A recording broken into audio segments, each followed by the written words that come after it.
ETV ప్రేక్షకులకు నమస్కారం. Triple X detergent soap శుభమస్తులో ఈ వారం గ్రహపరం కార్యక్రమానికి స్వాగతం. ఫిబ్రవరి 22వ తేదీ నుండి 28వ తేదీ వరకు మేషాది ద్వాదశ రాశుల వారికి ఉండే శుభాశుభ ఫలితాలని, అవసరమైన సందర్భాల్లో ప్రత్యామ్నాయ మార్గాల్ని తెలుసుకుంటారు. జన్మరాశి భాగ్యసిద్ధి శీర్షికలో వృషభ రాశి వారు అంటే కృత్తికా నక్షత్రం 2, 3, 4 పాదాల వారు, రోహిణీ నక్షత్రం 4 పాదాల వారు, మృగశిర నక్షత్రం 1, 2 పాదాల వారు తమ వృత్తి ఉద్యోగ వ్యాపారాల్లో విశేషంగా రాణించడానికి ఏ దైవాన్ని పూజించాలో, ఏ విధమైన ప్రక్రియని చేపట్టాలో ఆ విశేషాల్ని, దాంతోపాటు అదృష్ట భాగ్యం సంఖ్యాశాస్త్రం శీర్షికలో 7వ తేదీన పుట్టినటువంటి వారు ఏ లక్షణాలతో ఉంటారు, ఏ రంగంలో రాణిస్తారు, ఏ దైవాన్ని పూజించాలి వంటి విశేషాలని తెలుసుకుంటారు. ముందుగా నేటి పంచాంగం. స్వస్తి శ్రీచాంద్రమాన జైనామ సంవత్సరం, ఉత్తరాయణం, శిశిర ఋతువు, పాల్గొన మాసం, శుద్ధపక్షం. ఇక ఈ వారంలో ముఖ్యమైన రోజుల్ని పరిశీలిద్దాం. 22వ తేదీ పుత్ర గణపతి వ్రతం, 27 యాదగిరిగుట్ట శ్రీ లక్ష్మీ నృసింహస్వామి వారి కళ్యాణోత్సవం. ఇక క్రమంగా మేషాది ద్వాదశ రాశి వారి ఫలితాలని పరిశీలిద్దాం. ముందుగా మేషరాశి. ఈ వారం మేషరాశి వారి ఫలితాలని పరిశీలించి చూస్తే గురువు చతుర్థంలో ఉన్నాడు, శని అష్టమంలో ఉన్నాడు, రాహుకేతువులు షష్ఠ, ద్వాదశ స్థానాల్లో ఉన్నారు. కాబట్టి ఈ రాశి వారికి ఈ వారం చాలా అనుకూలంగా ఉంటుంది. అనుకున్న పనులన్నీ కూడా సక్రమంగా పూర్తవుతాయి. విశేషంగా వాళ్ళు వేసుకున్న ప్రణాళికలు ఏ విధమైన లోపము లేకుండా అమలుకి నోచుకుంటాయి. అశ్విని నక్షత్ర జాతకులు భూమిని కానీ ఇతరమైనటువంటి ద్రవ్యాలని కానీ కొనదలుచుకున్నట్లయితే ఎప్పటి నుండో అపరిష్కృతంగా ఉన్నటువంటి ఆ కార్యక్రమాలు నెరవేరుతాయి. విశేషమైనటువంటి ఆనందాన్ని కలిగిస్తుంది. భరణీ నక్షత్ర జాతకులు కుటుంబంలో చక్కని ఐకమత్యంతో వినోదయాత్రని కానీ తీర్థయాత్రని కానీ చేస్తారు. కృత్తికా నక్షత్ర జాతకులు వ్యవసాయదారులు అయినట్లయితే చక్కనైనటువంటి లాభాన్ని తమ భూమి మీద పొందగలుగుతారు. మానసికమైనటువంటి సుఖ సంతోషాలతో ఉంటారు. ఆదిత్య హృదయ స్తోత్రాన్ని పఠిస్తూ ఉండడం ఉత్తమం. 22వ తేదీ అంటే ఈ రోజు పుత్ర గణపతి వ్రతం కాబట్టి గణపతిని దుర్వా గరికతో పూజించడం శ్రేయస్కరం. ముఖ్యంగా ఈ రాశివారు ఈ వారం వ్యయాన్ని ఒక అంచనా బట్టి చేసుకోవడం చాలా చాలా మంచిది.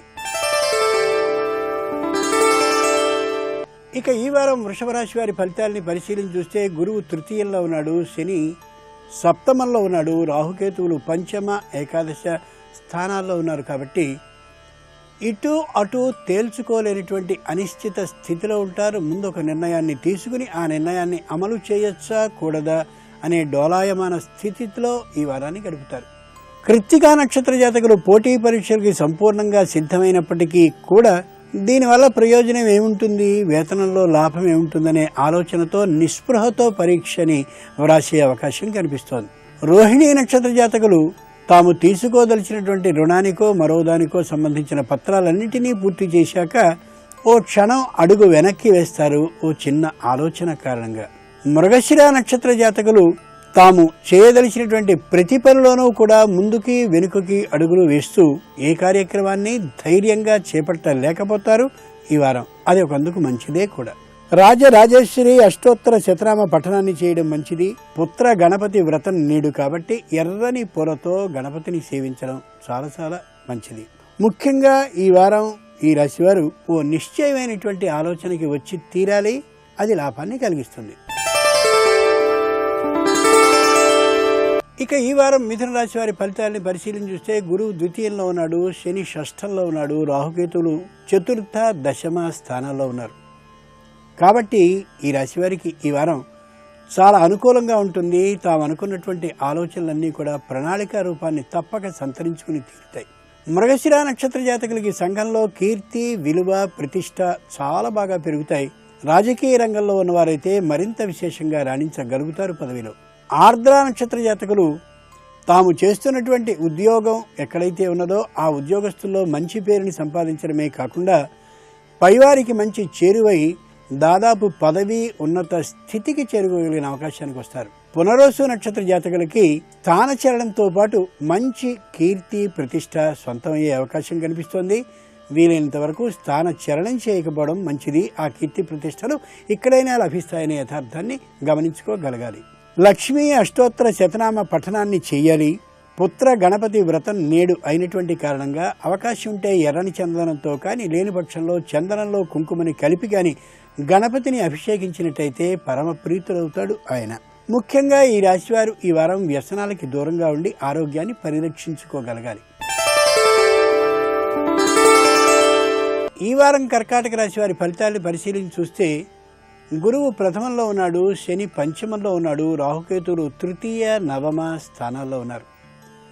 కాబట్టి అనుకోనటువంటి ధన వ్యయం, అనుకోనటువంటి మాట జారేటటువంటి లక్షణం, అనుకోనటువంటి అపనింద వచ్చే అవకాశం కనిపిస్తోంది ఈ వారంలో మాత్రమే.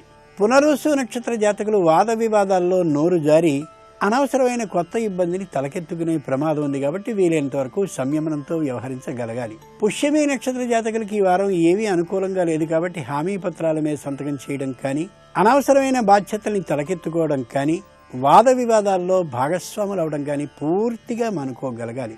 ఆశ్లేష నక్షత్ర జాతకులకి పుత్రుల ద్వారా ధన నష్టం కలిగే అవకాశం కనిపిస్తోంది. ఏమైనా సరే 10 రూపాయలు ఇచ్చి వదిలించుకోవాలంటారు. కాబట్టి అనవసరమైన తగాదాల్ని తొందరగా విడిచేసుకోవడం శ్రేయస్కరం. నవగ్రహ స్తోత్ర పఠనాన్ని చేయడం అవసరం. పుత్ర గణపతి వ్రతం నేడైనటువంటి కారణంగా గణపతికి ఇష్టమైనటువంటి పసుపు జలంతో, హరిద్రా జలం అంటారు, ఆ జలంతో అభిషేకించడం చాలా అవసరం. ముఖ్యంగా ఈ రాశివారు ఈ వారం పొదుపుని పాటించి తీరాలి. ఈ వారం సింహరాశి వారి ఫలితాలని పరిశీలించి చూస్తే గురువు ద్వాదశంలో ఉన్నాడు, శని చతుర్థంలో ఉన్నాడు, రాహుకేతువులు ద్వితీయ అష్టమ స్థానాల్లో ఉన్నారు. కాబట్టి తప్పక పేచీని వదులుచుకోవాలనే ఆలోచన కలిగిన ఈ రాశివారు ఏదో ఒక విధమైన పరిష్కార మార్గాన్ని ఎన్నుకుని సుఖశాంతులకి దగ్గర అవుతారు. మఖా నక్షత్ర జాతకులు తమ ఇంటినో లేదా భూమినో లేదా రెంటినో అమ్మి పూర్వం ఉన్నటువంటి బకాయిలన్నింటినీ తీర్చుకుని పరమ ఆనందాన్ని పొందగలుగుతారు. పూర్వ ఫల్గుని నక్షత్ర జాతకులు కీర్తి ప్రతిష్టలని పొంది అవమానాలని, అపనిందలని, ఇంతకు ముందు పొందినటువంటి వాటిని పూర్తిగా దూరం చేసుకోగలుగుతారు. ఉత్తర ఫల్గుని నక్షత్ర జాతకులు తమకి సంబంధించిన సోదర వర్గంతో ఉన్న విరోధాలన్నిటినీ సానుకూలంగా చక్కనైనటువంటి విధతిలో పరిష్కార మార్గాన్ని తెలుసుకుని ఏ విధమైన విరోధము లేని స్థితిని పొందుతారు. లక్ష్మీ నృసింహ కరావలంబ స్తోత్రాన్ని పఠిస్తూ గడపడం శ్రేయస్కరం. గణపతికి ప్రీతికరమైనటువంటి పంచామృతాలతో పుత్ర గణపతి వ్రతం నేడైనటువంటి కారణంగా అభిషేకించడం చాలా అవసరం. ముఖ్యంగా ఈ రాశివారు ఈ వారం రుణాలన్నీ తీరిపోయి కదా అని కొత్త రుణాన్ని చేయడం ఏమాత్రమూ సరి కాదు. ఈ వారం కన్యారాశి వారి ఫలితాలని పరిశీలించి చూస్తే గురువు ఏకాదశంలో ఉన్నాడు, శని తృతీయంలో ఉన్నాడు, రాహుకేతువులు ప్రథమ సప్తమ స్థానాల్లో ఉన్నారు. కాబట్టి ఎంత విశేషమైన ఆనందం తమ చేతికి కలిగినప్పటికీ కూడా ఆదాయ మార్గంగా ఏదో తెలియనటువంటి మనశ్శాంతి లేనితనంతో బాధపడుతూ ఉంటారు. మనః అశాంతితో ఉంటారు. ఉత్తర ఫల్గుని నక్షత్ర జాతకులకి రావలసిన ఆదాయం అంతా చేతికి వచ్చినప్పటికీ కూడా కొంత ఎందుకో తెలియని అసంతృప్తితో ఉంటారు. ఉండవలసిన అవసరం ఏమాత్రమూ లేదు. హస్త నక్షత్ర జాతకులు ఆరోగ్య భంగమైందనేటటువంటి బాధతో ఉంటారు. ఆ అవసరం ఏమాత్రమూ లేదు. సంపూర్ణ ఆరోగ్యం తమకి చిక్కే ఉంది. చిత్తా నక్షత్ర జాతకులు తమకి సంబంధించిన వృత్తి, ఉద్యోగ, వ్యాపారాల్లో శత్రుజన ఘోష ఎక్కువగా ఉందనే దుఃఖానికి గురి అవుతూ ఉద్యోగం పట్ల కొంత వైముఖ్యాన్ని అంటే విముఖతని చూపిస్తూ ఉంటారు. ఆ అవసరం ఏమాత్రమూ లేదని గమనించగలగాలి. సుబ్రహ్మణ్య స్తోత్రాన్ని పఠిస్తూ ఉండడం మంచిది. నేడు పుత్ర గణపతి వ్రతం కాబట్టి స్వచ్ఛ జలంతో స్వామిని అభిషేకించడం శ్రేయస్కరం. ముఖ్యంగా ఈ రాశివారు ఈ వారం మానసికమైన అసంతృప్తి తొలగడం కోసం తీర్థయాత్రలకి వెళ్ళడం మంచిది. ఇక ఈ వారం తులారాశి వారి ఫలితాలని పరిశీలించి చూస్తే గురువు దశమంలో ఉన్నాడు, శని ద్వితీయంలో ఉన్నాడు, రాహుకేతువులు ద్వాదశ షష్ఠ స్థానాల్లో ఉన్నారు. ఈ కారణంగా తాము ఏ పొరపాట్లని పూర్వం చేస్తున్నారో తెలుసుకుని వాటిని సరిదిద్దుకోవడం కోసం ఎవరికి వారే ప్రయత్నించేటటువంటి అమోఘమైన వారం ఇది. చిత్తా నక్షత్ర జాతకులు వ్యయాన్ని చేయకూడదు అనుకుంటూనే అధిక వ్యయాన్ని చేసినటువంటి విషయాన్ని ఆత్మ పరిశీలనమే తెలుసుకుని పొదుపుని పాటిస్తారు ఈ వారంలో. స్వాతి నక్షత్ర జాతకులు శుభకార్యాల పట్ల విముఖతని చూపించినటువంటి వారు శుభకార్యాలని తప్పక చేసుకోవాలనే ఆలోచనకి కలిగి వివాహము, గృహప్రవేశము, శంకుస్థాపన వంటి కార్యక్రమాలకి తొందరపడి ఆ పనుల్ని ముగించుకుంటారు ఈ వారంలో. విశాఖ నక్షత్ర జాతకులు తాము చేసినటువంటి పొరపాటుని ఆలస్యంగా గమనించి పరిస్థితిని చక్కదిద్దుకోవడం కోసం రాజీ ప్రయత్నాన్ని ప్రారంభిస్తారు ఈ వారంలో. సరస్వతి అష్టోత్తర శతనామాలతో నేడు పుత్ర గణపతి వ్రతం కాబట్టి ఆ గణపతిని సరస్వతి అష్టోత్తర నామాలతో సేవించడం మంచిది. నేడు పుత్ర గణపతి వ్రతం కాబట్టి తుమ్మి పూలతో స్వామిని సంపూర్ణంగా పూజ చేయడం ఉత్తమం. ముఖ్యంగా ఈ రాశివారు ఈ వారం పెద్దలతో సంభాషిస్తూ వారి అనుభవాలని వారి ఆలోచనల్ని స్వీకరించడం ఉత్తమం. ఇక ఈ వారం వృశ్చిక రాశి వారి ఫలితాలను పరిశీలించి చూస్తే గురువు సప్తమంలో ఉంటాడు, శని ప్రథమంలో ఉంటాడు, రాహుకేతువులు ఏకాదశ పంచమ స్థానాల్లో ఉంటారు. కాబట్టి ఈ వారం ఏ రంగంలో ఉన్నటువంటి వారికి, ఈ రాశికి చెందిన వారికి ఏ విధమైన ఆదాయము అనుకున్నంతగా లభించదు. మానసికమైన సంతృప్తి కూడా అంతంత మాత్రంగానే ఉంటుంది.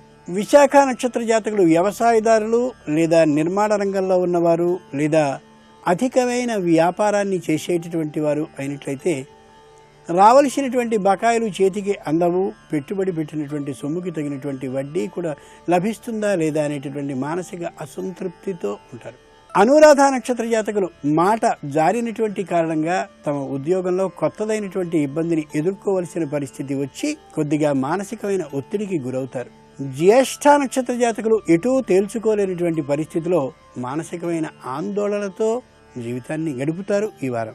దుర్గా అష్టోత్తర శతనామ పఠనం చేయడం మంచిది. నేడు పుత్ర గణపతి వ్రతం అయినటువంటి కారణంగా చిన్న పరిమాణంలో 32 ఉండ్రాళ్ళని మహాగణపతికి నివేదన చేయడం చాలా అవసరం. ముఖ్యంగా ఈ రాశివారు ఈ వారం దైవం మీద భారాన్ని వేసి తాము చేయవలసిన ప్రయత్నాన్ని చేసుకుంటూ ఉండడం శ్రేయస్కరం.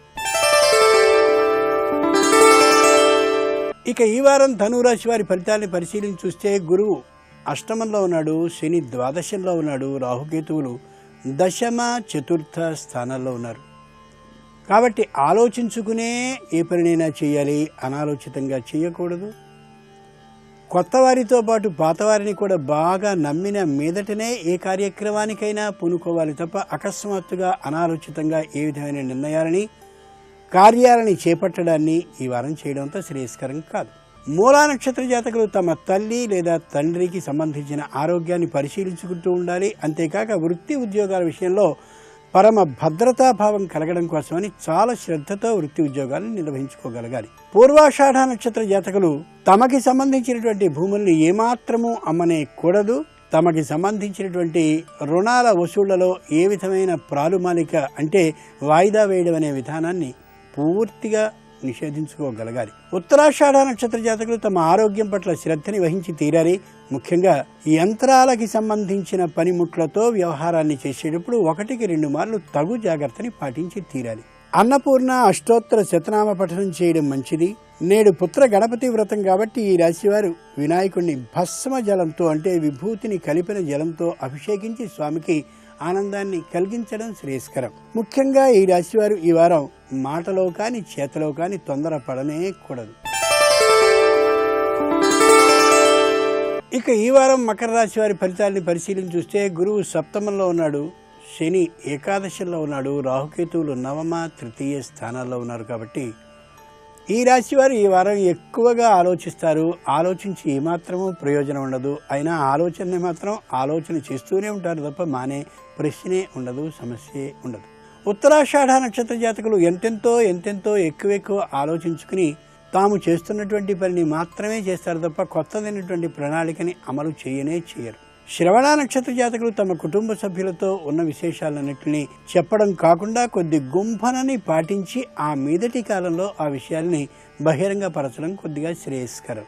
ధనిష్ఠ నక్షత్ర జాతకులు వ్యాపార రంగంలో ఉండేటటువంటి కొత్త మెళకువల్ని తెలుసుకోగలుగుతారు, కానీ వాటిని అమలు చేయడం మాత్రం ఈ వారంలో జరగదు. లలిత అష్టోత్తర శతనామ పఠనం చేయడం మంచిది.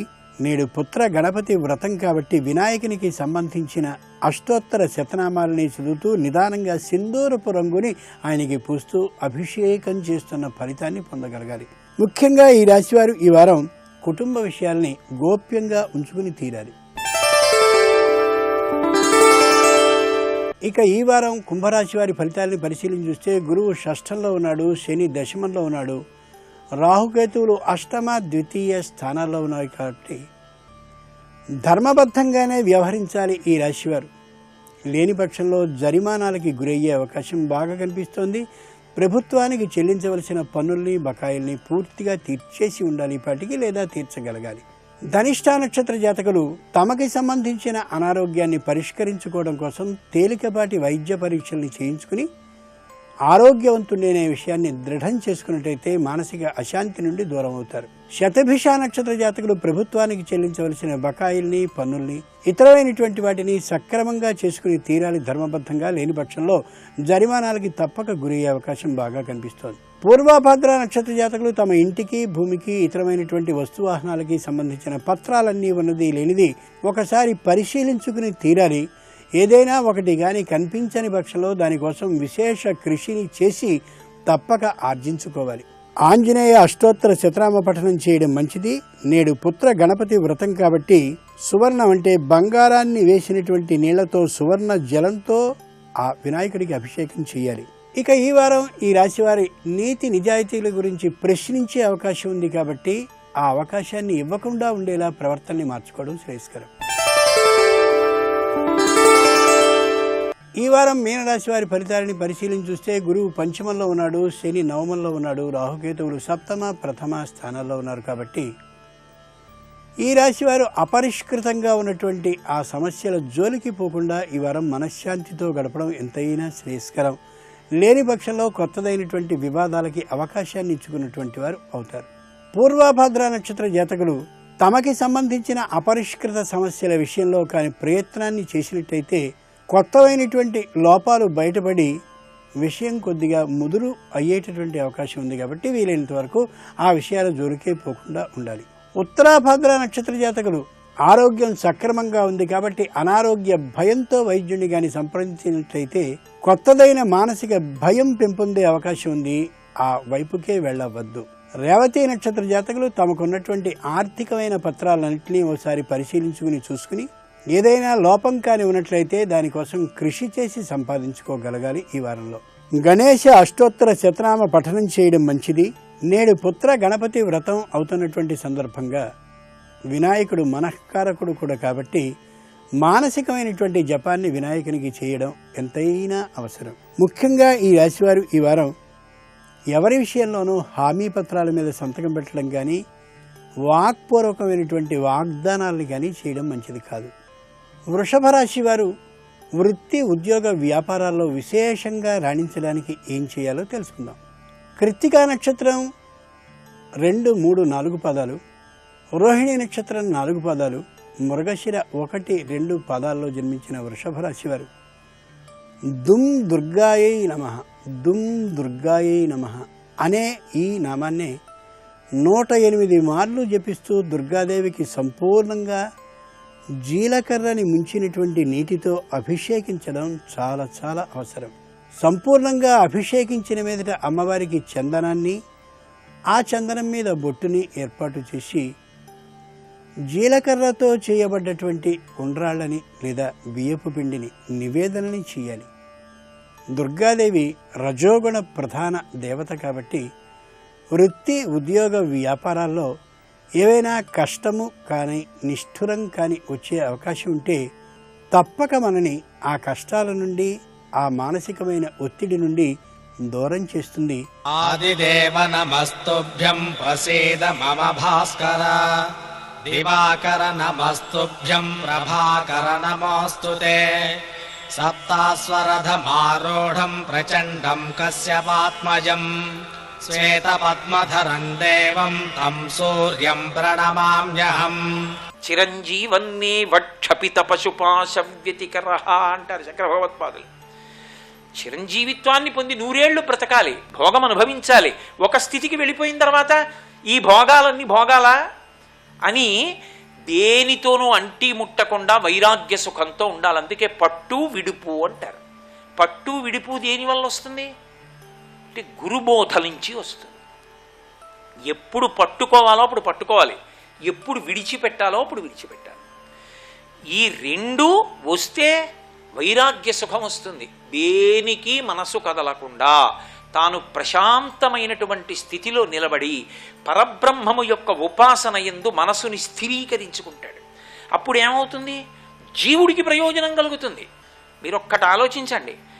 మీతో ఉన్న వాళ్లతో సుఖం అనుభవించడంతో అయిపోలేదు జీవితం. లోపల జీవుడు ఒకడు ఉన్నాడుగా. మరి ఈ జీవుడు ఇవాళ ఈ శరీరంలో ఉన్నాడు. ఈ శరీరం విడిచిపెట్టిన తర్వాత జీవుడు మళ్ళీ ఇంకో శరీరంలోకి ఎడతాడా?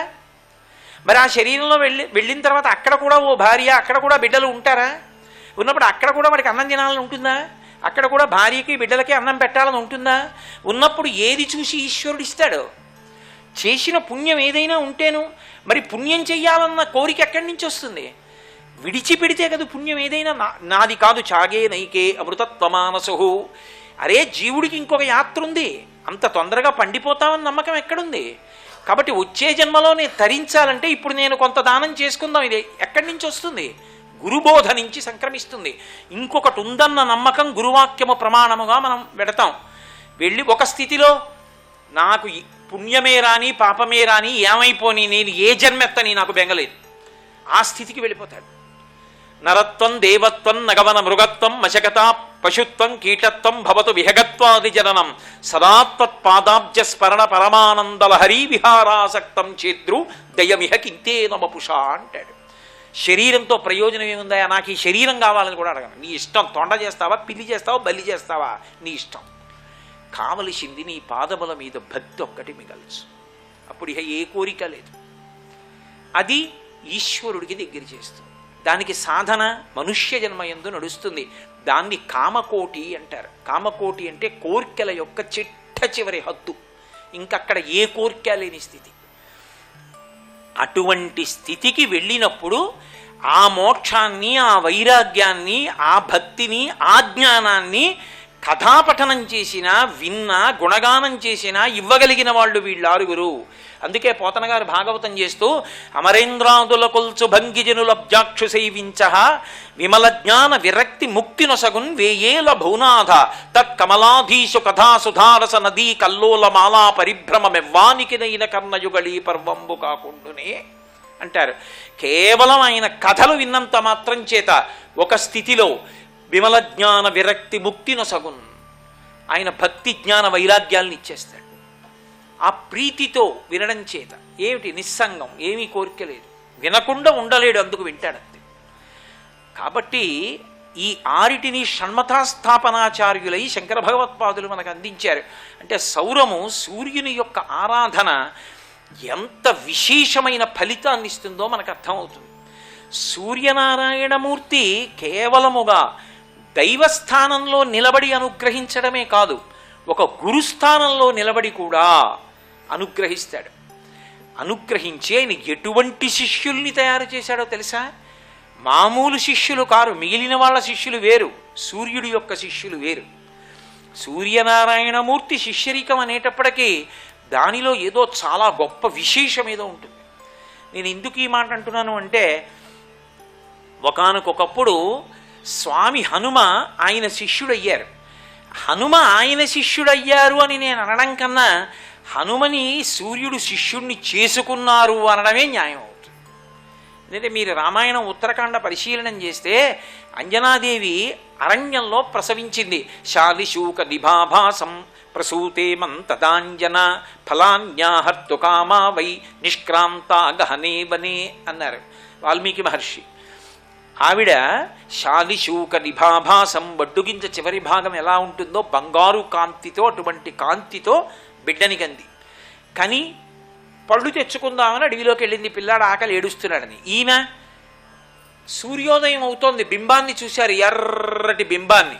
అబ్బా ఇదేదో మంచి పండురా, తినేద్దాం అనుకున్నారు. బాలార్కాభిముఖో బాలో బాలార్క ఇవమూర్తిమాన్. బాలసూర్యుడికి ఎదురుగుండా ఇంకో బాలసూర్యుడు వెళ్తున్నాడా అన్నట్టుగా ప్లవతేంబరమధ్యగా గ్రహీతు కామో బాలార్కం ప్లవతేంబరమధ్యగా ఆ బాలసూర్యుడిని పట్టుకు తినేద్దామని ఆకాశంలో ఎదురుగుండా వెళ్ళారు. తీరా వెళ్ళిన తరువాత సూర్యుడు ఊరుకున్నాడు, కానీ కథాగమనం నడిచింది. ఆ నడిచిన కారణం చేత ఇంద్రుడు వజ్రాయుధం పెట్టి కొట్టాడు, దవడలు విరిగిపోయి కింద పడిపోయారు.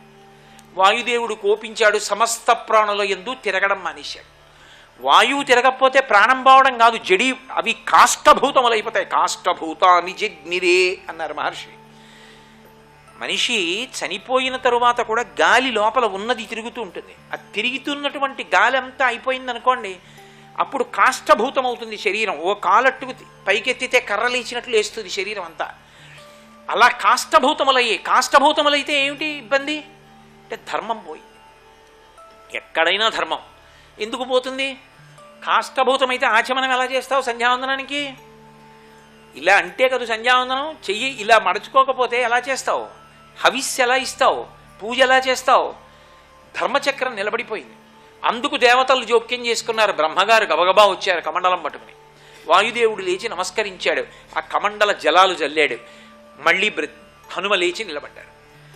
ఆయన చమత్కారం ఏమిటంటే వరములుగా చిత్రమైన విశేషాలు ఇచ్చారు. ఏవో నా యొక్క బ్రహ్మాస్త్రమునకు కట్టుబడడు ఇలా వరాలు ఇచ్చారు. ఒక్క సూర్యనారాయణమూర్తి మాత్రం హనుమకి ఒక విశేషమైన వరం ఇచ్చారు.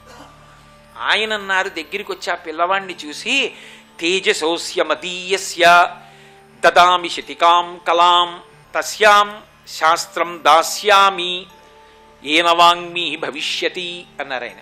నేను ఈ పిల్లవాడికి నా యొక్క తేజస్సులో 100వ వంతు ఇచ్చేస్తున్నాను. అందుకే హనుమ యొక్క రూపమే అంత తేజోవంతంగా ఉంటుంది.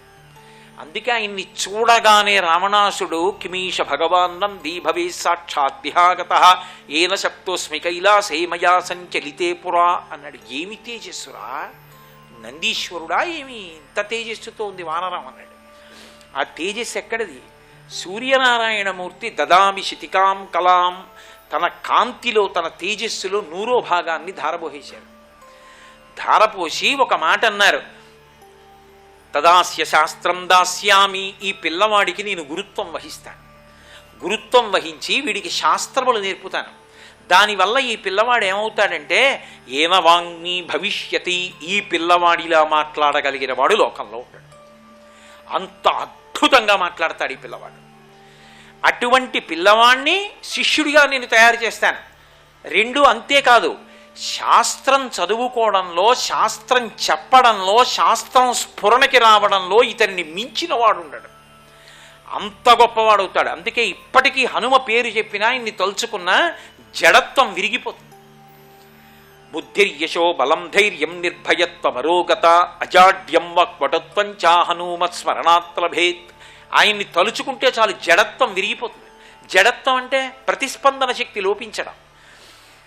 మనిషికి తెలియకపోవడం ఎప్పుడూ తప్పు కాదు, కానీ చెప్పినా వినకపోవడం మాత్రం భయంకరమైనటువంటి దోషం. అది మూర్ఖత్వం. దానివల్ల పాడైపోతాడు మనిషి.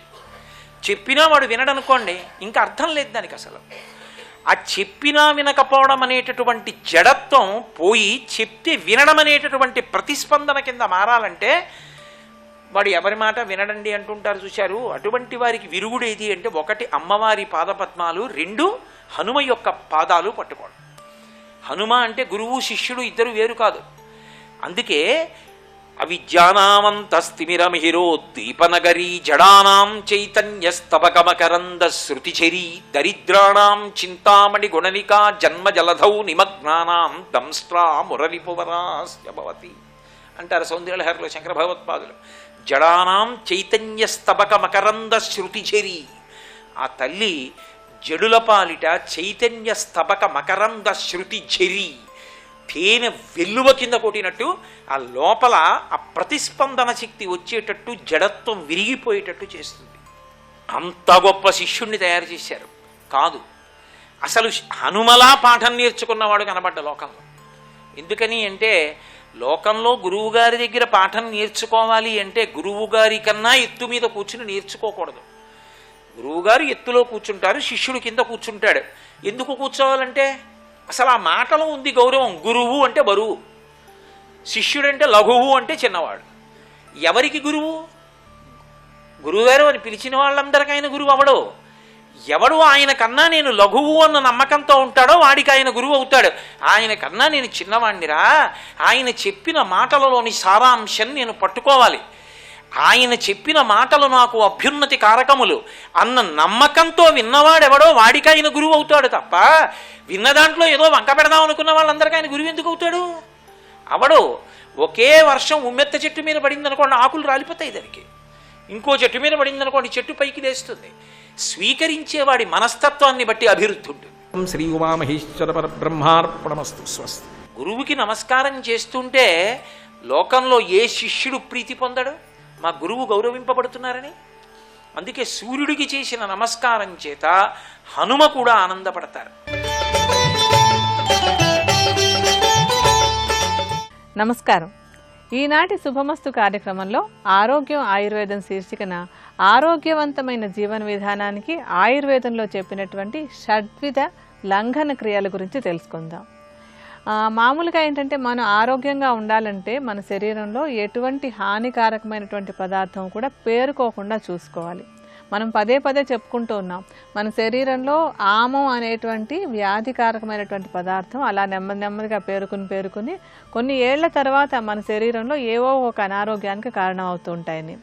అలాంటి ఆమం మన శరీరంలో పేరుకోకుండా కనుక మనం జాగ్రత్త పడ్డట్టయితే మనం 90% వ్యాధులు రాకుండా ఉండేట్టుగా జాగ్రత్త పడే అవకాశం ఉంటుంది. అలా జాగ్రత్త పడడానికి ఆయుర్వేదంలో చెప్పినటువంటివే లంఘన క్రియలు. ఈ లంఘన క్రియలు మామూలుగా డాక్టర్ల దగ్గరికి వెళ్తే ఔషధాలతోటి, అంటే ఈ అనారోగ్యాలు అవి ఉన్నప్పుడు వాటిని తగ్గించడానికి ఔషధాలతో సహా కలిపి వాడుతూ ఉంటాం. అలా కాకుండా ఎవరికి వాళ్ళు ఇంటి దగ్గర కూడా ఈ 6 విధాలైనటువంటి లంఘన క్రియలని నిత్య జీవితంలో పాటిస్తూ ఉండొచ్చు. ఈ 6 క్రియలు ఏమేంటంటే మారుత సేవన, ఆతప సేవన, తర్వాత పాచనము, వ్యాయామము, క్షుత్ నిగ్రహణం, పిపాసా నిగ్రహణం అని. అందులో ఏంటంటే మొట్టమొదటిది ఆతప సేవనాన్ని తీసుకున్నట్టయితే ఎండలో తిరగాలి. ఇవన్నీ కూడా మన నిత్య జీవితంలో పాటించాల్సినటువంటి అంశాలే. ఒకసారి గుర్తు చేసుకుని వాటిని ప్రతిరోజు పాటించుతూ ఉండాలి. అందుకోసమని మనం మళ్ళీ చెప్పుకుంటూ ఉంటాం. ఇది ఈ ఆతప సేవన అంటే ప్రతిరోజు కొంచెం సేపు ఎండలో తిరుగుతూ ఉండడం. ముఖ్యంగా ఉదయం పూట వచ్చేటువంటి సూర్యరశ్మి మన శరీరం మీద పడుతూ ఉన్నట్టయితే కనుక మన శరీరంలో హానికారకమైనటువంటి ఆమ పదార్థం పేరుకోకుండా ఉండడానికి అవకాశం ఉంటుంది. అలాగే మనందరికీ ఎక్కువగా తెలిసినటువంటి అంశం, ఈ ఎండ నుంచి మనకి విటమిన్ డి అనేటువంటి పదార్థం పూర్తిగా మనకి ఎండ నుంచే లభిస్తూ ఉంటుంది. ఈ ఉదయం పూట ఎండలో తిరగటం వల్ల ఆ విటమిన్ డి మన శరీరానికి అంది, విటమిన్ డి శరీరంలో ఉండటం వల్ల మనకి శరీరానికి చాలా మేలు జరుగుతుంది. ఆ విటమిన్ డి లేకపోయినట్టయితే కనుక మనకి ఎముకలు మెత్తబడిపోవడం, కొంచెం మానసికంగా ఒక రకమైనటువంటి డిప్రెషన్ లాంటివి రావడం, ఇంకా అనేకమైనటువంటి అనారోగ్యాలు వచ్చే అవకాశం ఉంటుంది. అందుకని నిత్య జీవితంలో ఒక భాగంగా రోజు ఒక 15 నిమిషాల పాటు పొద్దున్నే వచ్చేటువంటి ఎండలో తిరగటం ఒక అలవాటుగా చేసుకోవాలి. తర్వాతది మారుత సేవన. ఈ మారుత సేవన అంటే గాలిలో తిరగటం, అంటే కలుషితం కానటువంటి, కాలుష్యం లేనటువంటి ప్రదేశంలో ఒక పావు గంట అరగంట కొంచెం మనం ఓపెన్ ఎయిర్లో కనుక తిరగగలిగినట్టయితే దాని నుంచి కూడా మన శరీరానికి మంచి మేలు జరుగుతుంది. అంటే చక్కటి చెట్లు ఉన్నటువంటి గార్డెన్లో కానీ, లేకపోతే ఎక్కడైనా పార్కుల్లో కానీ, ఇంటి వెనకాల మనకి ఒకవేళ అంత అవకాశం ఉన్నట్టయితే చెట్ల దగ్గర కానీ ప్రతిరోజు ఎంత ఎక్కువసేపు కుదిరితే అంత ఎక్కువసేపు చక్కటి గాలిలో ఉండడం అవసరం. అయితే మనకి ఆధునిక జీవిత విధానంలో మనకు అంత సమయం లేకపోయినట్టయితే కనీసం ఒక 15 నిమిషాలు 30 నిమిషాలు ఆరు బయట చెట్లవి ఉన్నటువంటి ప్రదేశంలో గాలిలో కనుక నడుస్తూ ఉన్నట్టయితే దాని ప్రభావం వల్ల కూడా మనకి శరీరంలో ఆమ పదార్థం పేరుకోకుండా ఉంటుంది. ఇంకా తర్వాత అంశం పాచనం. పాచనం అంటే ఏంటంటే జీర్ణక్రియ సక్రమంగా జరిగేలాగా చూసుకోవడం. శరీరంలో హానికరమైనటువంటి పదార్థం కనుక మన లోపల పేరుకుంటూ ఉన్నట్టయితే అది వెళ్ళిపోయేలాగా చూసుకోవడం. దీనికోసం మనం ఏం చేయాలంటే ప్రతిరోజు తేలికగా అరిగేటువంటి ఆహార పదార్థాలు, అంటే మన జీర్ణశక్తిని గమనించుకొని, అంటే మన జీర్ణశక్తి ఎంత ఉందో దాని ప్రకారం కనుక మన ఆహారం తీసుకుంటూ ఉన్నట్టయితే ఆమం పేరుకోకుండా ఉండేందుకు అవకాశం ఉంటుంది. అలాగే అలా పేరుకోకుండా ఉండడానికి తోడ్పడేటువంటి పుదీనా, సొంఠి, జీలకర్ర, ఆవాలు, అల్లము ఇలాంటి పదార్థాలు ప్రతిరోజు మనకి ఆహారంలో ఉండేలాగా చూసుకుంటూ ఉన్నట్టయితే ఆ పదార్థాలు కూడా మనకి ఆమం పేరుకోకుండా ఉండడానికి బాగా తోడ్పడతాయి. ఇది పాచనం. ఈ పాచనం తర్వాత మనం చెప్పుకునేటువంటిది వ్యాయామం. వ్యాయామం కూడా కేవలం ఏదో లావుగా ఉన్న వాళ్ళు సన్నబడ్డానికి మాత్రమే అనేటువంటి ఒక అభిప్రాయం ఉంటుంటుంది, దురభిప్రాయం అది. ఆ అభిప్రాయాన్ని మార్చేసుకుని ఆరోగ్య రక్షణకి ఆమం పేరుకోకుండా ఉండడానికి వ్యాయామం చాలా అవసరం కనుక మన శరీరం శక్తిని గమనించుకుని ప్రతిరోజు ఒక 45 నిమిషాల పాటన్నా కనీసం వ్యాయామం చేస్తూ ఉన్నట్టయితే ఈ ఆమ పదార్థం పేరుకోకుండా శరీరం ఆరోగ్యంగా ఉండడానికి, అంటే దీర్ఘకాలంలో మనకి ఎటువంటి అనారోగ్యాలు రాకుండా ఉండడానికి నిత్యం చేసేటువంటి వ్యాయామం కూడా తోడ్పడుతుంది. అలాగే క్షుత్ నిగ్రహణం అంటాం, అంటే ఆకలి అదుపులో ఉంచుకోవడం. ఎప్పుడు పడితే అప్పుడు ఏదో ఒకటి తింటూ ఉండడం, లేకపోతే ఏదో ఒకటి మంచి మనకి ఆకర్షణీయమైన పదార్థం కనిపించింది, లేదంటే ఏదో రుచిగా ఉన్న పదార్థం కనిపించింది తినేస్తూ ఉండటం. అలాగ కాకుండా క్షుత్ నిగ్రహం అంటే ఆకలిని అదుపులో పెట్టుకోవడం, తినాలనేటువంటి కోరికని అదుపులో పెట్టుకోవడం చాలా చాలా అవసరం. కనీసం అంటే ఒకసారి తిన్నామంటే మరొక 3 గంటల పాటు ఏమీ తినకుండా ఉండడం అనేటువంటి చాలా చాలా అవసరమైనటువంటి అంశం. ఇలాగ దృష్టిలో ఉంచుకుని ఎప్పుడు పడితే అప్పుడు తినకుండా సమయానికి, నిర్ణీత సమయానికి, అంటే కొంచెం పరిమితిగా తింటూ ఉండడం కూడా చాలా అవసరమైనటువంటిది. అలాగే వారంలో ఒకరోజు ఆహారం తీసుకోకుండా ఉపవాసం ఉండడం ద్వారా కూడా ఆమ పదార్థం పేరుకోకుండా చూడటానికి అవకాశం ఉంటుంది. ఇంకా పిపాస అంటే ఏంటంటే నీరు తాగుతూ ఉండడం. అతిగా ఎప్పుడు పడితే అప్పుడు తెగ నీళ్ళు తాగడం, లీటర్ల నీళ్ళు తాగడం కాకుండా శరీరానికి ఎంత అవసరమో అంత మాత్రమే నీరు తీసుకుంటూ ఉండాలి. ఈ 6 సూత్రాలని కనుక రోజు పాటిస్తూ ఉంటే మన ఆరోగ్యం రక్షించుకోవడానికి, అంటే భవిష్యత్తులో అనారోగ్యాలు రాకుండా ఉండడానికి అవకాశం ఉంటుంది. మరికొన్ని అనారోగ్య సమస్యలు, వాటికి ఉండేటువంటి ఆయుర్వేద పరిష్కారాల గురించి రేపటి శుభమస్తులో తెలుసుకుందాం.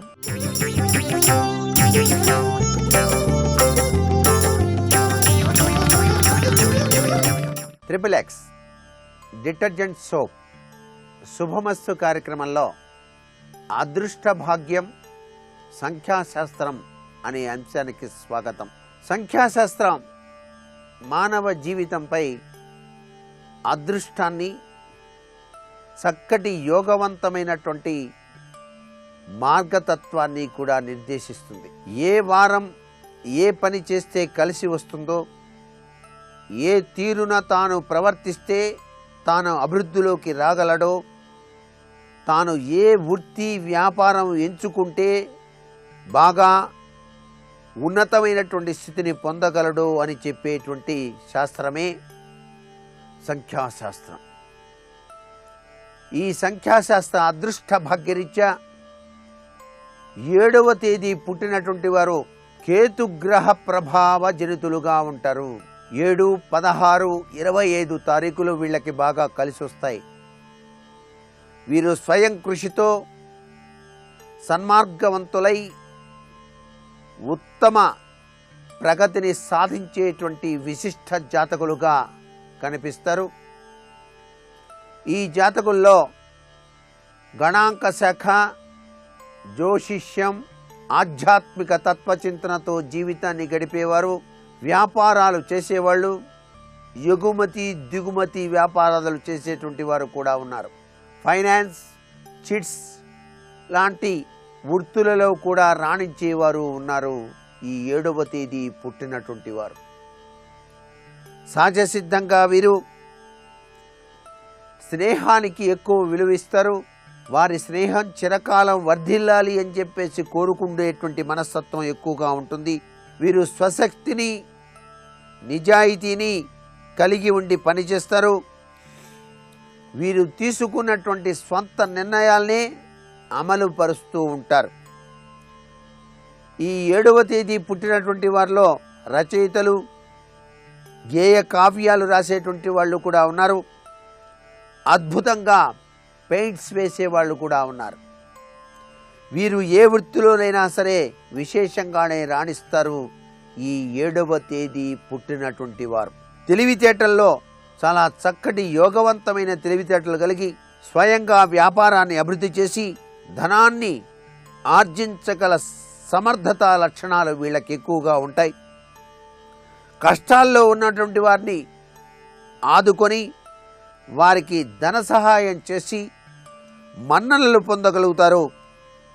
ఎగుమతులు దిగుమతులు చేసి ఏదైనా పని కాంట్రాక్ట్ అయినా సరే తీసుకొని విశేషంగా ధనాన్ని సంపార్జించి కీర్తి ప్రతిష్టలు పొందుతారు. గౌరవ డాక్టరేట్ పదవులు కూడా సాధించడానికి ఆస్కారం ఉన్నది. కేతుగ్రహ జాతకులు మతాచారాలపై ఆసక్తి ఎక్కువగా ఉంటుంది. ధార్మిక చింతన, దైవ సంబంధమైనటువంటి విశేషవంతమైనటువంటి పూజల పట్ల ఆసక్తి కలిగి ఉంటారు సుమా. వీరి జీవితాల్లో ఆకస్మిక ధనలాభం కూడా సంప్రాప్తమవుతుంది. స్థిరాస్తులు కలిసి వస్తాయి. అనేక ఇబ్బందుల్లో, కష్ట సమయాల్లో కూడాను చక్కటి ధైర్య లక్షణాలతో ప్రవర్తించి ఏదో ఒక రీతిన ధనాన్ని సముపార్జించేటువంటి లక్షణాలు కూడా ఉంటాయి ఈ 7వ తేదీ పుట్టినటువంటి వారిలో. కమిషన్ వ్యాపారం కూడా చేయడానికి సాహసిస్తారు. వృధా కాలయాపన మాత్రం చేయరు. ఆ విధంగా చేసినట్లయితే వృధా కాలయాపన జరిగింది కదా అని చెప్పేసి చింతిస్తారు. కాలాన్ని చాలా జాగరూకతగా, చాలా చక్కగా ఏం చేస్తే కలిసి వస్తుంది అని చెప్పేసి ఆలోచనాశలో వీరు ముందడుగు వేస్తూ ఉంటారు. కేతుగ్రహ జాతకులు ఇతరులకి సహాయం చేసేటువంటి లక్షణాలు బాగా ఉంటాయి. ఇతరుల నుంచి కూడా సహాయాన్ని పొందుతూనే ఉంటారు. వీరికి కొందరితో విరోధం కలిగేటువంటి అవకాశం ఉంది. వీరికి కొద్దిగా జలగండాలు వచ్చేటువంటి అవకాశాలు ఉంటాయి. కొద్దిగా జాగరూకత వహించాలి. విహారయాత్రకు వెళ్ళినప్పుడు కొద్దిగా జాగరూకత వహించడం చాలా అవసరం. విచిత్రమైనటువంటి స్వభావం కూడా ఉంటుంది ఈ జాతకుల్లో కొంతమందికి. ఈ 7వ తేదీ పుట్టినటువంటి వాళ్ళు విచిత్రమైనటువంటి భావాలు కలిగిన వాళ్ళుగా ఉంటారు. ఒక్కొక్కసారి చాలా శాంతంగా మాట్లాడతారు, ఒక్కొక్కసారి ఉన్నట్టుండి చాలా కోపంగా మాట్లాడుతూ ఉంటారు. వీళ్ళ ఆలోచన సరళి కూడాను ఒకసారి ఉన్నట్టుగా ఒకసారి ఉండదు. ఉన్నట్టుండి ఆలోచన సరళి మార్చివేస్తూ ఉంటారు. వీళ్ళు స్వశక్తితో అనుకున్న దానికన్నా అత్యధికంగా సంపాదించాలనే తపన, జిజ్ఞాస ఎక్కువగా ఉంటుంది. అందుచేత వీరు ముఖస్థుతి ఇలాంటి మాటలకు లొంగిపోయేటువంటి స్వభావం ఉండదు. కృషితో నాస్తి దుర్భిక్షం అనేటువంటి తత్వచింతనతో ముందడుగు వేస్తారు. వీరికి కంప్యూటర్లు, ఇంజనీరింగ్, డ్రాయింగ్ విద్యలు అనుకూలిస్తాయి. జ్యోతిష్యం, వ్యాపారం మొదలగు వృత్తుల్లో రాణిస్తారు. ఈ కేతుగ్రహ జాతకులు అంటే 7వ తేదీ పుట్టినటువంటి వాళ్ళు 11, 16, 20, 25, 34 సంవత్సరాల వయస్సుల్లో అనుకూల ఫలితాలు కలగడానికి ఆస్కారాలు అధికంగా కనిపిస్తున్నాయి. కళాకారులుగా, రచయితలుగా చాలా బాగా రాణిస్తారు. వీరు వెంకటేశ్వర స్వామి వారిని కొలిస్తే చాలా మంచిది. 7 హిల్స్ గాడ్ 7 సంఖ్య. ఈ 7వ తేదీ పుట్టిన వాళ్ళు వెంకటేశ్వర స్వామిని ఆరాధన చేయటం సర్వే సర్వత్రా కూడా శుభదాయకమే.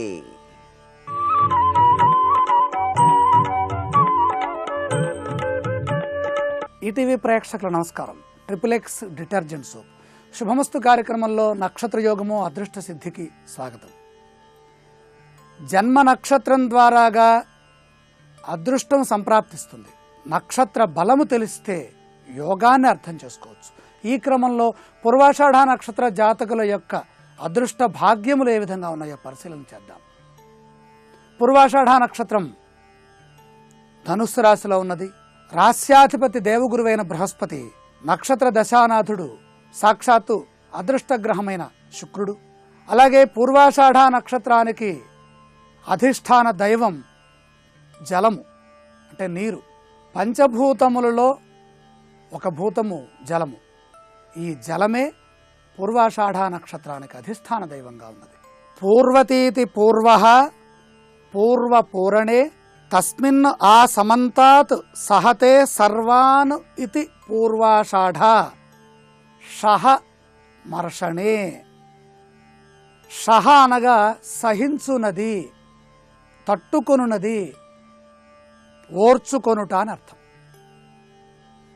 షహ శబ్దానికి సహ వేరు, షహ వేరు. షహ మర్షణే దేన్నైనా సరే తట్టుకొని నిలబడుతుంది, సహిస్తుంది, సహించుట అని అర్థం. పూర్వపూరణి ప్రతిదాన్ని కూడా పూరించుట, నింపుట, లోటు లేకుండా ఉంచేటటువంటి తత్వం పూర్వ శబ్దంలో ఉన్నది. ఇక్కడ మొదటిది అనేటటువంటి అర్థం కూడా ఉన్నది. పుంస్యాది పూర్వ, పూర్వస్థ, ప్రథమాధ్యయా ఆదీయతే ప్రారంభ సమయ ఏవ వ్యవహ్రీయత ఇది ఆది. ఇక్కడ పూర్వము అంటే ఆది అనేటటువంటి అర్థాన్ని కూడా తీసుకోవాలి.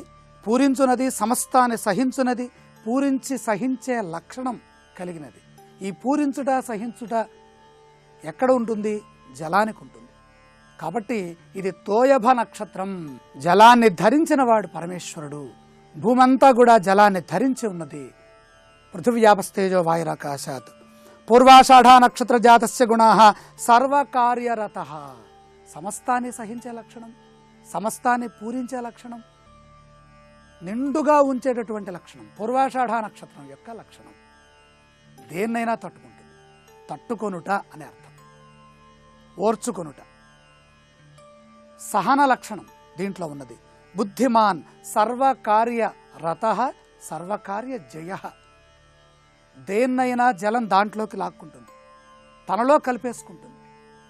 కాబట్టి ఎటువంటి కార్యాన్నైనా పూర్వాషాఢ నక్షత్రంలో జన్మించిన వారు ప్రారంభం చేస్తే సంపూర్ణ సిద్ధిని, సంపూర్ణ విజయాన్ని పొందుతారు.